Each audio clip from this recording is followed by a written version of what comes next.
Google cloud को कैसे use करते हैं। ओके, तो आप गूगल क्लाउड को सेटअप कर लीजिए, जो कि मैंने अपना पिछले वीडियो में बताया था। यदि आपने नहीं देखा हो तो आप उसे जाके देख सकते हैं। ठीक है, तो आप गूगल पे जाएं और यहाँ टाइप करें गूगल और क्लाउड। ओके, और उसके बाद ठीक यहाँ पे ये cloud.google.com खुल जाएगा। आप डायरेक्ट भी cloud.google.com को लिख सकते हैं। अब उसके बाद वो ये कह रहा है गो टू कंसोल। हम जो भी आपका लॉगिन होगा उससे आप लॉगिन रहें और गो टू कंसोल बोलेगा। ओके, और यदि आप काफ़ी दिनों बाद लॉगिन कर रहे हैं तो आपसे एक बार लॉगिन करवा लेगा। ठीक है, पिछले वीडियो में मैंने बताया था कि आप को क्रेडिट कार्ड डालना पड़ता है, फिर आपको 300 रुपये का क्रेडिट मिल जाता है, $300 का, जिसे आप 3 महीने तक यूज़ कर सकते हैं। और उसके बाद आप जिस हिसाब से यूज़ करेंगे उस हिसाब से पे कर सकते हैं। ठीक, क्लाउड को यूज़ करने के लिए इंटरनेट कनेक्टिविटी अच्छी होनी चाहिए, क्योंकि सब कुछ वहीं से हो रहा है। ठीक, तो यहाँ आ गए और ये हमें बता रहे हैं प्रोजेक्ट इन्फो और ये कई चीज़ें। ओके, तो यहाँ पे एक और ऑप्शन है add people to this project. आप पैसे आप दें और आप चाहेंगे तो और लोग भी इस क्लाउड को यूज़ कर पाएंगे। ओके, तो add people to this project का यही मतलब है। तो सपोज़ कीजिए कि मैं किसी प्रोजेक्ट में ऐड कर देता हूँ। ओके, तो ये ईमेल से आप ऐड कर सकते हैं, जैसे मैंने ये ईमेल दिया और ठीक, और उसके बाद आप रोल कर सकते हैं कि आप क्या चाहते हैं। तो आप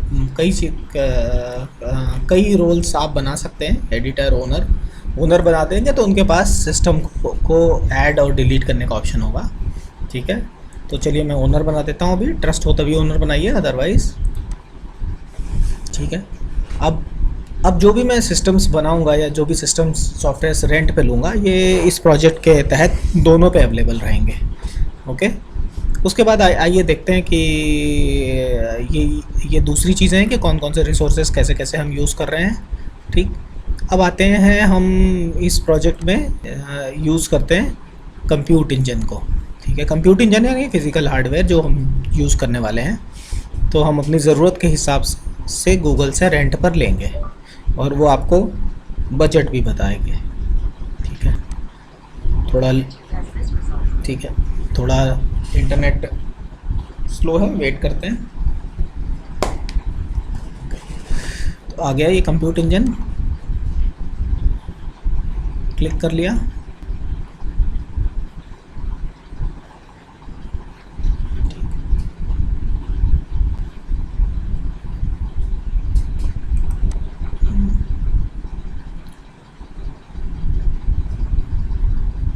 अब यहाँ पे लोड होगा तो बताएगा, यदि आपने पहले से कोई कंप्यूट इंजन ले रखा होगा तो उसके बारे में बताएगा। अभी फ़िलहाल देखिए यहाँ पे कुछ भी नहीं है।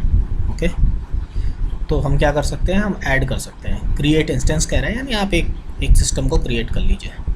ठीक है, तो हम क्रिएट करेंगे तो मुझसे ऑप्शंस पूछेगा कि आपको कैसा सिस्टम चाहिए, उस पर क्या ऑपरेटिंग सिस्टम होना चाहिए, कितनी रैम होनी चाहिए। तो आप अपनी ज़रूरत के हिसाब से रेंट पर ले सकते हैं। अभी ये इंस्टेंस का नाम पूछ रहा है, तो सपोज़ कीजिए मुझे डीप लर्निंग का कोड चलाना है, जिसके लिए मैं ये लेने वाला हूँ, तो मैं इस इंस्टेंस का नाम पे डीप लर्निंग रख देता हूँ। ओके, अब वो मुझसे कह रहा है कि आप किस रीजन का है। जैसे इस एक बाई डिफ़ॉल्ट ये वाला सिस्टम लूँगा तो $25.46 का मंथली एस्टिमेट आएगा और करीब 0.35 सेंट्स का आवरली आएगा। अब इसमें देखिए, इसमें क्या है, 4 GB की रैम है। ठीक है, 1 शेयर्ड कोर है। ठीक है, ये वाला है। अब मान लीजिए मैं थोड़ा सा और हाई एंड में जाता हूँ। ओके, 16 GB मेमोरी के लिए जाता हूँ, 32 के लिए, 64 के लिए, या ठीक है, या इस तरीके से जाता हूँ, 128 तक जाता हूँ। ठीक है, हाई CPU या और क्वालिटी CPU लेता हूँ। ओके, तो सपोज़ कीजिए मैं अभी ये वाला लेके देखता हूँ आपको, ये मैं क्रिएट कर रहा हूँ। तो ये आपको बजट बता देगा कि यदि आप इसे यूज़ करेंगे, इस सिस्टम को, जिसमें 128 GB की मेमोरी है यानी रैम है और 32 कोर CPU है, तो ये काफ़ी हाई एंड सिस्टम है।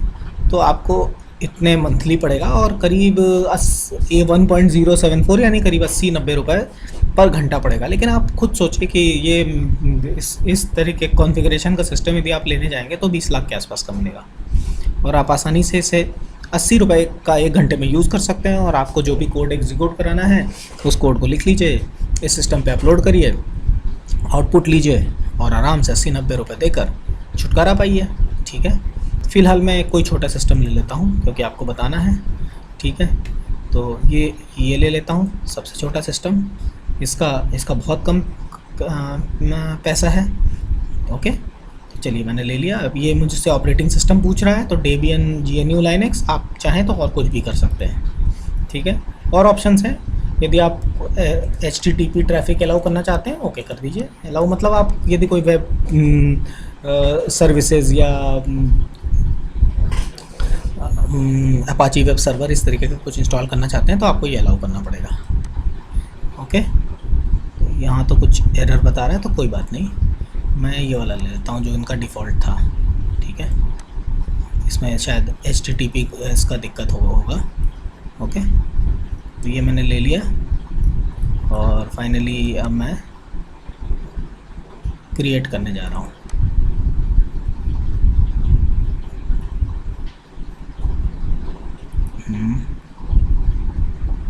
ओके, ये नाम में एरर था, ज़बरदस्ती हमने, कोई बात नहीं, नाम मस्ट बी लोअर केस, चलिए डीप रख देता हूँ केवल नाम इसका। ठीक है, और अब मैं क्रिएट कर देता हूँ। Okay, you will be build for this instance कह रहा है कि ठीक है, इसका ही पैसा मुझसे लिया जाएगा। अब देखते हैं, लोड हो जाने दीजिए।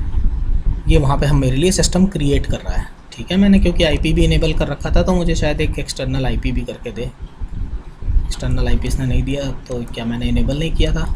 आइए चल के देखते हैं। नहीं तो एक IP स्टेटस स्टार्ट ही हो रहा है, स्टार्ट होने के बाद मुझे एक एक्सटर्नल IP ये देगा। देखिए यदि इसने दे दिया, अब इस IP पे मैं अपना वेब सर्वर, मेल सर्वर कुछ भी चला सकता हूँ। ठीक है, फ़िलहाल इसे छोड़ देते हैं। अब मुझे इस सिस्टम पे कनेक्ट करना है, तो सबसे अच्छा तरीका है ब्राउज़र से आप चले जाएं, अदरवाइज़ एक्सटर्नल क्लाइंट से भी जा सकते हैं। तो चलिए मैं ब्राउज़र से जाता हूँ। अब एक और विंडो ओपन हो जाएगा जिससे मैं कमांड लाइन इंटरफेस के थ्रू अपने रिमोट सिस्टम से कनेक्ट हो जाऊँगा। और उसके बाद एक बार मैं कनेक्ट हो गया तो मैं कुछ भी इंस्टॉल कर सकता हूँ। वो जो रिमोट मेरा कंप्यूटर है वो इंटरनेट से ऑलरेडी कनेक्टेड है, तो मैं वहीं पाइथन डाउनलोड करूँगा, इंस्टॉल करूँगा, फ्लैश डाउनलोड करूँगा, इंस्टॉल करूँगा, और भी जो पैकेजेस, पैंडास और भी डीप लर्निंग के लिए मुझे जो भी पैकेजेस चाहिए वो सारे मैं इंस्टॉल करूँगा और अपने कोड को रन करा सकता हूँ। जुपिटर नोटबुक इंस्टॉल कर सकता हूँ क्योंकि जुपिटर नोटबुक वैसे भी वेब बेस्ड इंटरफेस है, तो मैं उस पर ठीक। तो इस तरीके से मैं, थोड़ा ज़्यादा टाइम लग रहा है, मे बी मेरा नेटवर्क की लेटेंसी ज़्यादा है, तो आइए थोड़ा सा इसका ना फॉन्ट साइज़ और बढ़ा देते हैं ताकि आप लोगों को अच्छे से दिखे। ठीक है, तो ये देखिए LS कुछ भी नहीं है, MKDIR NM, देखिए एक डायरेक्टरी बन गई। ठीक है, ऑलरेडी मैं उस सिस्टम में हूँ। ओके, तो यहाँ पे अब एक तरीके से मैं कमांड लाइन सिस्टम के थ्रू इनके सिस्टम में हूँ, कुछ भी इंस्टॉल कर सकता हूँ। तो अब आप लाइनेक्स कमांड्स के रेफरेंसेस लीजिए कि कैसे, किस तरीके से लाइनेक्स मशीन्स पे हम पाइथन को इंस्टॉल कर सकते हैं और भी दूसरे को इंस्टॉल कर सकते हैं। पहले देखते हैं पाइथन इंस्टॉल्ड भी है या नहीं। ओके, तो पाइथन नहीं इंस्टॉल्ड है तो हमें पाइथन इंस्टॉल करना पड़ेगा। ठीक है, बाय डिफ़ॉल्ट C++ इंस्टॉल्ड होके आता है। तो इस तरीके से आप कर सकते हैं। और मान लीजिए आपका कोई कोड है पहले से, तो ठीक है, उस कोड को आपने लिख रखा है, अपलोड कर दीजिए। ठीक है, तो मैं आपको अपलोड करके भी दिखाता हूँ।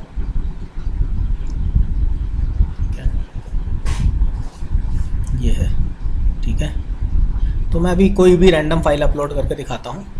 ठीक है, जैसे मैं एक इमेज ही फाइल ये अपलोड कर देता हूँ। ओके, तो ये अपलोड हो रही है।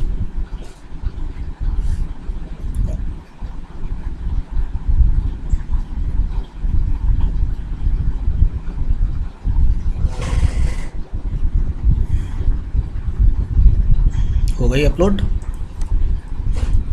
LS देखिए ये अपलोड हो गई। तो आप अपने कोड को इसी तरह सिस्टम से अपलोड करके डायरेक्ट फिर रन करा सकते हैं, कुछ भी इंस्टॉल कर सकते हैं। अब एक तरीके से ये रिमोट कंप्यूटर आपकी कमांड में है, पासवर्ड चेंज कर सकते हैं, कुछ भी कर सकते हैं। और जितने समय आप यूज़ करेंगे उतने टाइम का आपसे पैसा चार्ज किया जाएगा। So that was all for today. बाकी नेक्स्ट नेक्स्ट में